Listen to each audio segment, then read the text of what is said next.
pagal reglamentą man mažiausia papuolė laiko kalbėti, kadangi istoriją čia puikiai jums papasako Jonas Balčiūnas, prisiminimais pasidalys Stepono Dariaus dukra Nijolė Dariūtė. Mano darbas gal kiek kuklesnis, surinkti meno kūriniai ir suvenyrai, kur jūs matėte gretimiam kambarį. Bet jūs, kadangi čia šiandien daug žmonių ir jūs nuosekliai negalėjote ten viską pamatyti, tai matot, kas yra šitoj pusėje arba tam paveikslė, bet žinokit, yra antra medalio pusė. Ir tad kviečiu aš jumis dar rytoj apsilankykit, praėsim tokias ekskursijas pro muziejį ir kokią pusę valandos, kiek jūs numausitės, aš papasakosiu ir antrą medalio pusę. Tad laukiu ir jūsų rytoj, čia kiek atrodo, nuo 10, 11 ir taip porą valandom, prašau apsilankyti. Dabar, kiek žinau, kapsukiečiai, ypač vasaros metu, važiuoja dažnai pro Alytų, kadangi grybas, uogas renka kažkur tai Varėnos Druskininkų miškuose. Užsukite į tą sodo namelį, kaip čia pristatė eilėraštyje, ir pamatysite dar daugiau kai ką. Tad kviečiu vasaros metu, tai pradedant gegužės 1 iki spalio 1 dienos. Dabar, tai jūs tikriausiai pastebėjote vieną tokį eksponatą, žemėlapį kabantį. Ir tam žemėlapyje baltais, raudonais, oranžiniais rutuliukais pažymėtos gatvės, kurios yra išlikę dar Lietuvoje. 33 gatvės. Viso buvo 300. Matot, ant kiek bus nuskriauti pokario metai. Ir aš asmeniškai prieš naujus metus porą savaičių kreipiausi jūsų redakciją raštu, prašydamas, kad šitą gatvę Kapsukį mes galėtume atstatyti. Nu, nežinau, iš redakcijos, matyt, čia nieko nėra, kiek aš supratau. Ir matyt, neaktyvus mūsų kultūros darbuotojai redakcijoje. Ir norėčiau, kad šitą gatvę visgi Kapsukė įgautų savo tikrą vardą, tai yra Vilniaus gatvė buvusi. Vilniaus gatvė galima rasti naujam mikrorajone, kadangi žinodama, jie sako, spaudą Vilniuje buvusi Peleckio, Liudo Giros, Gorkio gatvės jau nebėra, jas iškėlė į naujosius rajonus, o ten atstatė buvusias. O kodėl kapsukiečiam tą nepagalvojus? Aš nežinau, ar jūs pritarsite, gal yra kažkas galės iškalūs. Labai malonu, ką norite jūs darote. Prašom. Atsiliepdami jūsų pasiūlymą, gamyklos organizatoriai pasiūlė perskaityti tokį tekstą. Kapsuko miesto vykdomajam komitetui. Kapsuko maisto pramonės automatų gamykloje vykusios vakarioninės skirtos Dariaus ir Girėno skridimo 55-osiomis metinėms paminėti dalyvių kreipimasis. Džiaugiamės šalyje vykstančių persitvarkymų ir demokratijos procesų, palietusių visas gyvenimo sritis – politinę, ekonominę, kultūrinę.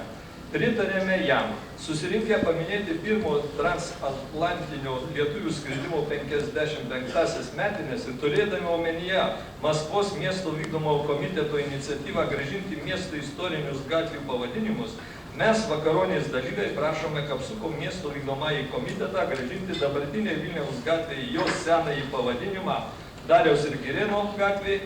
Vilniaus gatvę galima pavadinti bet kurią naujai statomo mikrorajono gatvę. Mes įsitikinę, kad mūsų prašymą įspręsite teigiamai ir šių metų Liepos 17 dieną Vilniaus gatvės užrašas pakeis Dariaus ir Girėno gatvėje. Tuo pačiu mūsų mieste prisidės prie šio jubiliejaus pagerbimo. Kaip matėte, jau čia yra eilės draugų pasirašyta. Kas norėsit, pasirašysite, sąrašas praeis pro visus stalelius.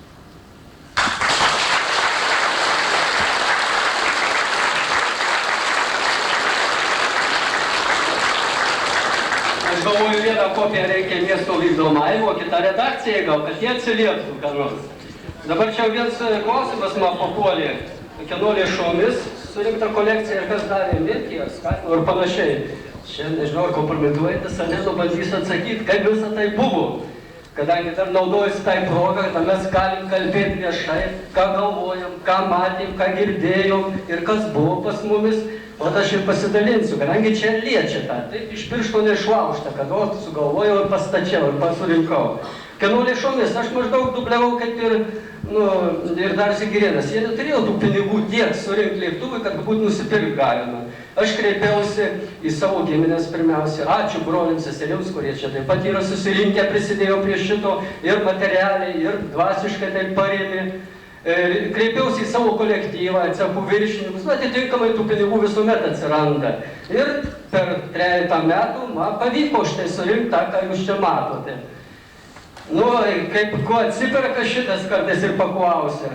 Čia niekada pelno neturėsi. Atsiperka gal šitokiamis ir knygomis, tais eilėraščiais. Ir šitą knygą, kuri ir parašyta gal daugiau kaip 100 atsiliepimų, taip atvirai prisipažinus iškart negaliu net perskaityti. Reikia sustoti. Taip žmonės išlieja savo širdį, kad net tikrai yra skaudu. Štai ko mums trūksta, kokio tai dvasinio peno. Kadangi mus, žinot, pokario metais kaip maitino, jeigu taip įsireiškus tokia paprasta kalba, barščiai, barščiai, barščiai, beglietinės ir dar raudoni. Kiek tokių dvasinių penų mes galėjome būti?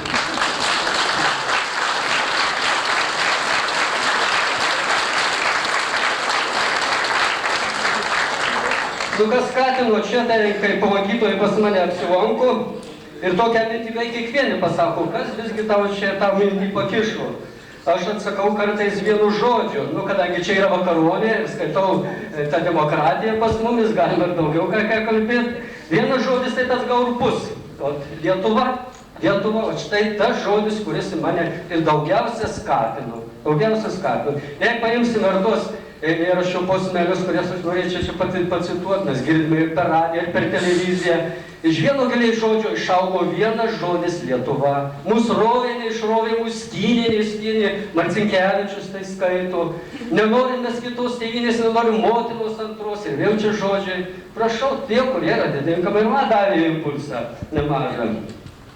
O dabar, jeigu taip imt, dar, kaip sako, nuo dušių sakyti, visgi aš atstovas vyresnės kartos ir augau čia Kapsuko rajone ir prieš mano akis karo vaizdai matyti, sunkus pokario metai ir dar kaip mano akise stovi geležinkelio stotis, vagonai prikišti, kaip sako, kiaulinis vagonais mes vadinam, prikišti žmonių, o kurie važiavo į Sibirą, Krasnojarską.